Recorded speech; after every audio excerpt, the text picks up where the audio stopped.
Hello guys, எல்லோரும் எப்படி இருக்கீங்க? ஹோப் எல்லாமே நல்லா இருக்கீங்கன்னு நம்புகிறேன். இன்றைக்கி ஏஜென்ட் எஃப்எஃபோட பார்ட் 7 தான் பார்க்க போகிறோம். நம்ம பார்ட் 6ல் என்ன பார்த்துருந்தோன்னா, ஒயன்கிட்ட எல்லா ஃப்ளாஷ்பேக்குமே சொல்கிறாரு. அதுக்கப்புறம் ஒயன் ரொம்ப ஷாக்காக இருக்கிறாங்க. அதுக்கப்புறம் ஷன் பார்க்க போனது, ஃபைட் பண்ணது எல்லாத்தையுமே சொல்கிறாங்க. அதோட கண்டினியூஷனை இப்போ பார்ட் 7ல் பார்க்கலாம். நம்ம கதை பிடிச்சிருந்தா மறக்காமல் இந்த சப்ஸ்கிரைப் பண்ணிவிட்டு இந்த வீடியோக்கு லைக் அண்ட் கமெண்ட் பண்ணிடுங்க காய்ஸ். வாங்க ஸ்டேடியா கதைக்குள்ளே போகலாம். சிக்கி எழுந்துரு. என்னால் முடியலடா, தலைலாம் சுற்றுது. உன்னை ஃபோன் பேசிட்டு வரதுக்குள்ள உனக்கு என்னடா அவசரம்? சிக்கே. அதுக்கப்புறம் ஜேகே ஜிமின் கைத்தாங்கில் தான் கூட்டிகிட்டு வந்திருப்பாரு. இதுதான் நடந்திருக்கும். இதுதான் நடந்தது. அங்கே ஷன்னை போடலான்னு தான் போகணும். பட் எங்களையே ஜிமின், நீங்கள் என்ன சொல்கிறீங்க? இவ்வளோ விஷயம் நடந்திருக்கா? ஆமாம் வயன். அதுக்கப்புறம் நீங்கள் எதுவுமே பேசாமல் அப்படியே திங்க் பண்ணி பார்த்துட்ருக்கீங்க எல்லாத்தையுமே. வயன் வயன் சொல்லுங்கள் ஜிமின். நான் வீட்டுக்கு கிளம்புறேன். நீ அவனை பார்த்துக்கோ. நானா? ஆமாம் வயன். நீ அவனை விட்டு போகாத. ஏன் அப்படி சொல்கிறீங்க? இல்லை, எனக்கு தோணுச்சு. சரி சரி ஜிமின், நான் பார்த்துக்கிறேன். சரி வயன், நான் கிளம்புறேன். அதுக்கு முன்னாடி நாங்கள் 2 பேரும் எதனால் இந்த மாதிரி நடிக்கணும்னு தெரியுமா? எதுவுமே பேசாமல் ஜிமினை மட்டும் பார்க்குறீங்க. ஏன்னா நானும் ஜேகேவும் ஒன்றா இருந்தா ஜேகேக்கு வர எதிரிங்களை என்னால் கண்டுபிடிக்க முடியாது. நாங்கள் 2 பேரும் எதிரிங்க மாதிரி இருந்தால் அவனை கொல்ல வரவங்க கண்டிப்பாக என் கூட சேர்ந்து அவனை கொல்லன்னு நினைப்பாங்க. அதனால் ஜேகேக்கு வர ஆபத்தை என்னால் முன்னாலேயே தடுக்க முடியும். இந்த ஒரு காரணத்துக்காக தான் நான் ஜேகே கூட எதிரிமாக நடிக்க வேண்டியதாக இருக்குது. ஆமாம், நீ இவ்வளோ விஷயம் பண்ணியிருக்க. நீ என்ன டாக்டரா? இல்லை, நான் டாக்டர் ஆக வேண்டியது சில சுச்சுவேஷன்னால்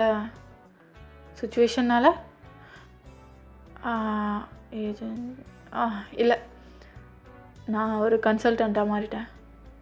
ஓ சரி சரி, நீ ஜேகேவை பார்த்துக்கோ, நான் கிளம்புறேன். அதுக்கப்புறம் ஜிமின் அங்கேருந்து கிளம்பிட்டாரு. அதுக்கப்புறம் நீங்கள் ஜேகே பக்கத்தில் ஒரு ஸ்டூல் போட்டு உட்காந்துடுறீங்க. உன்னை கொல்ல வந்தேன்டா, உன்னை கொல்ல வந்த என்னே உனக்கு ஃபர்ஸ்ட் எய்ட் பண்ண வச்சுட்டி. பண்ணுறதெல்லாம் பண்ணிவிட்டு குழந்த மாதிரி தூங்குறான் பாரு. ஏன்டா இப்படி இருக்க?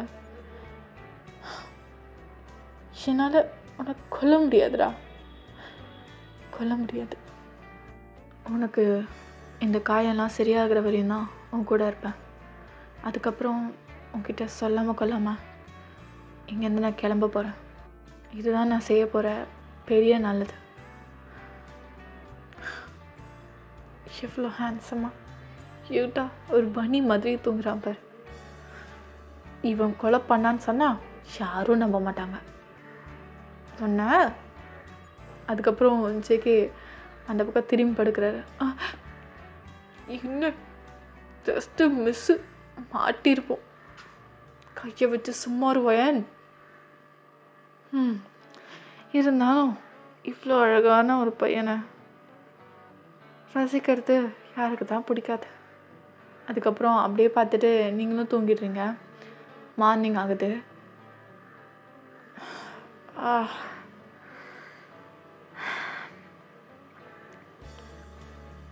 என்னாச்சு? நான் எப்படி இங்கே வந்தேன்? அதுவும் ரூமில்.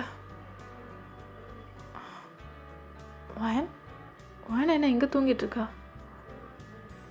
வயன் வயன் சிக்கே சிக்கே, ஏதாச்சும் வேணுமா? என்ன வயன் இங்கே தூங்கிட்டு இருக்க? இல்லை ஜெக்கி, உங்களுக்கு அடிபட்டிருந்து அதனால தான் உங்களுக்கு ட்ரிப்ஸ் மாற்றி. எனக்கு அடிபட்டிருக்கா? அதுக்கப்புறம் தான் ஜேகே உடம்பே பார்க்குறாரு. எனக்கு என்னாச்சு? நான் எப்படி இங்கே வந்தேன்? செக்கி ஜிமின் தான் உங்களை கூட்டிகிட்டு வந்தார். ஆக்சுவலாக நீங்கள் அந்த பில்டிங்க்கு போய் மயங்கி விழுந்துட்டீங்க. அதுக்கப்புறம் ஷன்னோட ஆளுங்க உங்களை போட்டு அடிச்சிருக்காங்க. ஜிமின் தான் அதுக்கப்புறம் உங்களை இந்த வீட்டுக்கு கூட்டிகிட்டு வந்தார். ஜிமின் தான் கூட்டிகிட்டு வந்தானா? அவனுக்கு ஒன்றும் ஆகலைல்ல? அவர் நல்லா தான் இருக்கார். சின்ன காயம் மட்டும்தான். சரி, ஆனால் உனக்கு ஜிமின் தெரியும்? ஜிமின் நேற்று எனக்கு எல்லாத்தையுமே சொன்னானா? ஆமாம். சரி, என்னை பற்றி நான் இன்ஃபர்மேஷனை இதுவரையும் என்னையும் ஜிமின்னு தவிர யாருக்குமே தெரியாது. உனக்கு தெரிஞ்சிருக்கு. நீ யாருக்கிட்டேயும் சொல்ல மாட்டேன்னு நினைக்கிறேன். இல்லை செக்கி, நான் யார்கிட்டையும் சொல்ல மாட்டேன். I promise. சரி சரி, நீ உன் ரூமுக்கு போய் ரெஸ்ட் எடு. நான் பார்த்துக்கிறேன். செக்கி, உங்களுக்கு ஏதாவது எனக்கு தேவைப்பட்டதுன்னா ஆறாவை வர சொல்கிறேன். நீ போய் தூங்கு. சரி செக்கி, அதுக்கப்புறம் நீங்கள் போய் ரூமில் போய் தூங்கிடுறீங்க. ஷன், நீ மட்டும் என் கையில் மாட்டின உலகத்திலே கொடுமையான சாவை நான் உனக்கு கொடுப்பேன். இப்படியே 2 months ஆகுது. கொஞ்சம் செக்கி அப்படியே ரெக்கவர் ஆகிடுறாரு. ஒரு நாள் செக்கிட்ட நீங்கள் வந்து பேசுகிறீங்க. செக்கி சொல்லுவேன். செக்கி, உங்களுக்கு இப்போ காயெல்லாம் சரியாயிடுச்சுல? எனக்கு என்ன, நான் நல்லா தான் இருக்கேன். நான் என்னோடய வீட்டுக்கு கிளம்புறேன். ஏன் திடீர்னு? இல்லை செக்கி, நான் அதிகமாக யார் வீட்டையும் தங்க மாட்டேன். ஆனால் இங்கே வந்து கெஸ்ட்டாக ரொம்ப நாள் ஆயிடுச்சு. ஸோ நான் இங்கேருந்து கிளம்புறேன். ஏன் ஒயன், உன்கிட்ட நான் ரெண்ட் ஏதாவது கேட்டேனா? அப்படி இல்லை, நான் வேலைக்கு போகணும். அப்படி போனால் தான் என் வீட்டு ரெண்ட்டை நான் பே பண்ண முடியும். ஏற்கனவே இங்கே வந்து 3 months ஆகிடுச்சு. ஸோ நான் கிளம்புறேன். ஆனால் வயன், இல்லை ஜேக்கி, இதுக்கு மேலும் இங்கே தங்கினா நல்லா இருக்காது. சரி வயன், உன் இஷ்டம். ஈவினிங் தானே கிளம்புறேன்? இல்லை ஜேக்கி, நான் இப்போது அதுக்குள்ளே என்ன அவசரம்? இல்லை, ஆஃபீஸ்லேருந்து கால் பண்ணிட்டாங்க. நான் இப்போ அர்ஜெண்ட்டாக போகணும். சரி வயன், 6 ட்ராப் பண்ண சொல்கிறேன். பரவாயில்ல, சொல்கிறேன்ல. சரி ஜேகே, அதுக்கப்புறம் நீங்கள் உங்கள் வீட்டுக்கு போயிடுறீங்க. ஜேகேவும் கிளம்பி அப்படியே ஆஃபீஸ்க்கு போயிடுறாரு. வயன் டேரெக்டாக ஏஜென்சிக்கு தான் போகிறாங்க. சார், நீங்கள் வர சொல்லியிருந்தீங்களே? ஆமாம் வயன், என்னாச்சு? அந்த ரெட் டைமண்டை பற்றி இன்ஃபர்மேஷன் கிடச்சிதா? அப்புறம் எப்போ நீ ஜேகேவை கொல்ல போகிற? வயன் எதுவுமே பேசல. வயன், உன்கிட்ட தான் கேட்டுட்ருக்கேன். சொல்லு, எப்போ உன்னை கொல்ல போகிற? சார், என்னாச்சு வயன்? சார், எந்த இன்ஃபர்மேஷனுமே கிடைக்கல. 3 மாதம் ஆச்சு அங்கே போய், ஒரு இன்ஃபர்மேஷன் கிடைக்கல. நீ ஈஸியாக வந்து சொல்கிற. சார், நான் ட்ரை பண்ணேன் சார், ஆனால் எந்த இன்ஃபர்மேஷனுமே கிடைக்கல. வயன், என்ன பேசுகிற நீ? உன்னை நம்பி ஒரு அசைன்மெண்ட் கொடுத்தேன். இப்போ பாரு, இந்த அசைன்மெண்ட்டை கொடுத்தவன் நம்ம 2 பேரையும் சேர்த்து போட போகிறான். சார், நான் என்ன பண்ணுவேன் சார்? நான் எவ்வளவோ ட்ரை பண்ணேன், பட் அது கிடைக்கல சார். ஒரே அறை தான் வயனுக்கு. பைத்தியக்காரி அடி நீ. பொண்ணால் நானும் சாக்க போகிறேன். சார், சாரி, என்னை விட்டுருங்க. இந்த மிஷனை என்னால் முடிக்க முடியாது அப்படின்னு சொல்லிட்டு வயன் அங்கேருந்து கிளம்பிடுறாங்க. அப்படியே நெக்ஸ்ட் டே ஆகுது. வயன், வயன் சார். ஆரா, எதுக்கு வயன் கீழே வரல? சாப்பாடையெல்லாம் ஆடுது பாரு. அவங்க வரமாட்டாங்க சார். ஏன், என்னாச்சு? சார் அவங்க தான் வீட்டுக்கு போயிட்டாங்களே. ஆமாம்ல, மறந்துட்டேன். சரி, எனக்கு எதுவும் வேணாம், ஆஃபீஸ் கிளம்பலாம். சார் கிளம்பலாம். Okay sir. இந்த பக்கம் ஜேகே அவர் ஆஃபீஸில் தான் இருக்கார். ஜெனி, நீங்கள் என்னோடய ஷெடியூல் ரெடி பண்ணிட்டீங்களா? எஸ் சார், சீக்கிரமாகவே உங்கள் டேபிளுக்கு வந்துடும். ஓ, தட்ஸ் கூல். நீங்கள் நாளைக்கு நைட்டு 12 o'clock ஒரு மிஷன் இருக்குது. ஸோ அந்த ஷெடியூல் நீங்கள் ஆட் பண்ணிக்கோங்க. Okay sir. Okay, you may leave. Sir, உங்ககிட்ட நான் ஒன்று சொல்லணும். யா, சீக்கிரம் சொல்லுங்கள், எனக்கு டைம் இல்லை. சார், ஐ திங்க் ஐ ஆம் in love with you sir. What? என்கிட்ட என்ன பேசணும்னு தெரிஞ்சுதான் நீங்கள் பேசுகிறீங்களா? I think you know your limits. இதுக்கு மேலே இந்த மாதிரி என்கிட்ட பேசிட்டு வந்து நின்றுனா நாளைக்கு உன் இடத்துல வேறு யாராவது இருப்பாங்க. நீ உயிரோடு இருப்பேன்னு எனக்கு தெரியாது. Sir, I'm so sorry sir. இனிமேலும் இந்த மாதிரி நடக்காது சார். கெட் லாஸ்ட், இங்கே இருந்து போ. அதுக்கப்புறம் ஜெனி அங்கேருந்து அழுதுகிட்டே போயிடுறாங்க. ஜான், இனிமேலும் ஜெனி இங்கே வேலை பார்க்க மாட்டா. சார், எதுக்கு? நான் சொல்கிறத மட்டும் செய்யுங்க. ஜெனி இங்கே வேலை பார்க்க மாட்டா. அதுக்கு பதிலாக வேறு யாரையாவது அப்பாயின்மெண்ட் பண்ணுங்கள். கொஞ்ச நேரத்துக்கு அப்புறமா ஜெனி திரும்ப வந்து ஜேகே காலில் விழுந்துடுறாங்க. சார் சார் ப்ளீஸ் சார், இந்த வேலை மட்டும் இல்லைன்னா ரொம்ப நான் கஷ்டப்படுவேன் சார். ப்ளீஸ் சார், எங்கள் அப்பா அம்மா எல்லாருமே இந்த வேலையை நம்பி தான் இருக்காங்க சார். என்னை விட்டு வேலையை விட்டு அனுப்பிடாதுங்க ப்ளீஸ் சார், ப்ளீஸ். அப்போ இனிமேலும் நீ இந்த மாதிரி ஏதாவது என்கிட்ட பேசிட்டு வந்து நின்ன உன் வேலை அவ்வளோதான். சாரி சார், இதுக்கு மேலே நான் இந்த மாதிரி எதுவுமே பண்ண மாட்டேன் சார். Get lost. இதுக்கப்புறம் இதுதான் உனக்கு ஃபர்ஸ்ட் அண்ட் லாஸ்ட் வார்னிங், புரியுதா? இதுக்கப்புறம் நீ இந்த மாதிரி பண்ணனா டைரெக்டாக மேல் லோகத்தில் தான் அப்பாயின்மெண்ட். சாரி சார், சாரி அப்படின்னு சொல்லிட்டாங்க. ஜெனி போயிடுறாங்க. அப்புறம் ஜேகே வீட்டுக்கு வர்றாரு. வயனலாத்தை ரொம்பவே மிஸ் பண்ண ஸ்டார்ட் பண்ணுறாரு. என்ன இன்றைக்கி என்னவோ ரொம்ப டல்லாக இருக்க மாதிரி இருக்குது. வயன் ஏதாவது பண்ணிக்கிட்டே இருப்பா துரு துருன்னு. இப்போ அவள் இல்லாமல் வீடு வெறும் வீடாக இருக்குது. அப்புறம் நான் சும்மா இருக்க போகிறதில்ல, எப்படியாவது வயனை இந்த வீட்டுக்கு கூட்டு வந்தே அவன். அதுக்கப்புறம் ஜேகே அங்கேருந்து போகிறாரு. 8 o'clock போல் தான் வயன் வீட்டுக்கே போகிறாங்க. பட் வயனுக்கு தெரியும் அந்த ரெட் டைமண்ட் எங்கே இருக்குதுன்னு சொல்லிட்டு. அன்னைக்கு ஜேகேயோட ஃப்ளாஷ்பேக்கை சொன்னப்பயே ஜிமின் எங்கே இருக்குதுன்னு சொல்லியிருப்பார். அது ஜேகேயோட வீட்டில் தான் இருக்கும். இந்த உண்மையை என்னால் சொல்ல முடியாது. அவனுக்கு துரோகம் பண்ண எனக்கு மனசு வரல. அவன் நல்லது தானே பண்ணான், யாருக்கு என்ன துரோகம் பண்ணா என்னால் சொல்ல முடியாது.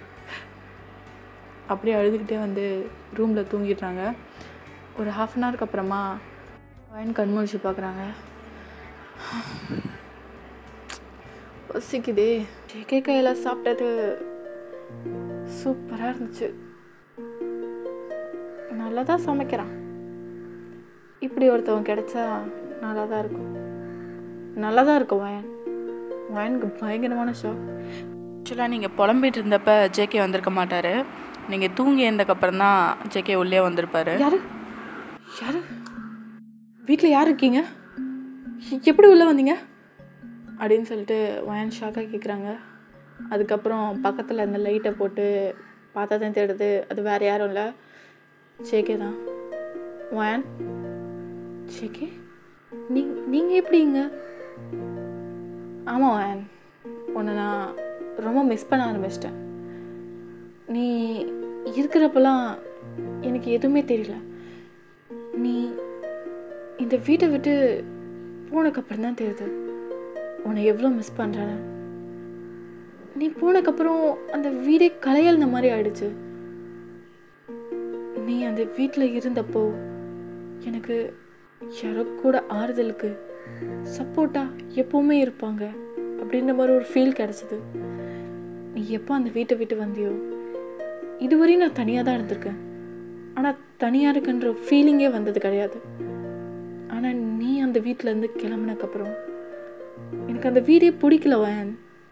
எனக்கு அந்த வீடே பிடிக்கல. என் கூட என் ஒய்ஃபாக வரியா வயன்? அவ்வளோதான். வயான் அந்த இடத்துல ஃப்ரீஸ் ஆகிட்டாங்க. ஜேகே என்ன சொல்கிறீங்க? இது ஒன்றும் விளையாட்டு விஷயம் இல்லை. தெரியும் வயான், இது ஒன்றும் விளையாடு இல்லை. நான் என்னோட விருப்பத்தை சொல்லிட்டேன். நீங்கள் உங்களோட விருப்பத்தை சொல்லுங்கள். நான் உங்களை கட்டாயப்படுத்த விரும்பலை. ஜஸ்ட் என் மனசுக்குள்ளே என்ன இருக்கோ அதை மட்டும்தான் சொல்கிறேன். ஸோ உங்கள் முடிவு என்னன்னு நீங்கள் யோசித்து சொல்லுங்கள். உங்களை பார்க்கணுன்னு தோணுச்சு, அதனால தான் இங்கே வந்தேன்.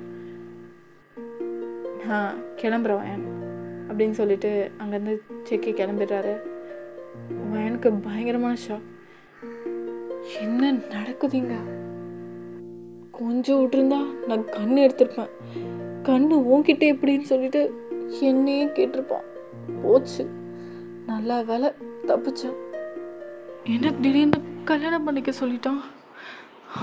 இப்போ என்ன பண்ணுறது? அவனை கல்யாணம் பண்ணிக்கிட்டாலும் பண்ணிக்கலனாலும் அவனுக்கு தான் ஆபத்து. நான் இந்த மிஷனை முடிக்கலைன்னா இந்த மிஷனை வேறு யாருக்காவது கண்டிப்பாக கொடுப்பாங்க. அதுக்கு அவன் கூட நான் இருக்கணும். அப்போ தான் ஜேகேக்கு வர ஆபத்தை நான் தடுக்க முடியும். வேறு வழியில் இந்த கல்யாணத்துக்கு ஓகே தான் சொல்லி ஆகணும். அதுக்கப்புறம் டைரெக்டாக ஜேகே வீட்டுக்கு தான் வயன் போகிறாங்க. வயன் என்ன திடீர்னு? ஜேகே உங்ககிட்ட நான் பேசணும். சொல்லு வயன், வந்து உட்கார் வா. சரி ஜேகே. அதுக்கப்புறம் 2 பேர் ஷோஃபாவில் உட்காருங்க. ஜேகே, நீங்கள் மேரேஜை பற்றி கேட்டிருந்தீங்களா? ஆமாம் வயன், அதை பற்றி தான் பேச வந்தியா? ஒன்றும் அவசரம் இல்லை, யோசிச்சு கூட உன் முடிவை நீ சொல்லலாம். இல்லை ஜேகே, நான் முன்னாடியே இதெல்லாம் யோசிச்சிட்டேன். முன்னாடியே வா. என்ன, என் மேலே உனக்கு லவ் இருக்கா என்ன? அது பரவாயில்ல வயன், நீ சொல்லு. ஜேகே, நானும் உங்களை லவ் பண்ணுறேன். இந்த கல்யாணத்துக்கு எனக்கு சம்மந்தம் தான். 2 பேரும் கூடிய சீக்கிரத்தில் மேரேஜ் பண்ணிக்கலாம். வயன், உண்மையாக தான் சொல்கிறியா? Thank you வயன், thank you. நானும் என்னை தப்பாக நினச்சிருவியோன்னு நினச்சிட்டேன். தேங்க்யூ ஸோ மச் வயன். கிடாமே இதோட கண்டினியூஷன் பார்ட் 8 பார்க்கலாம். உங்களை நம்ம கதை பிடிச்சிருந்தா மறக்காமல் ஏஞ்சல் ஃபேஸ் சப்ஸ்கிரைப் பண்ணிவிட்டு இந்த வீடியோக்கு ஒரு லைக் அண்ட் கமெண்ட் பண்ணிடுங்க. பாய் ஆமி, சராங்கே.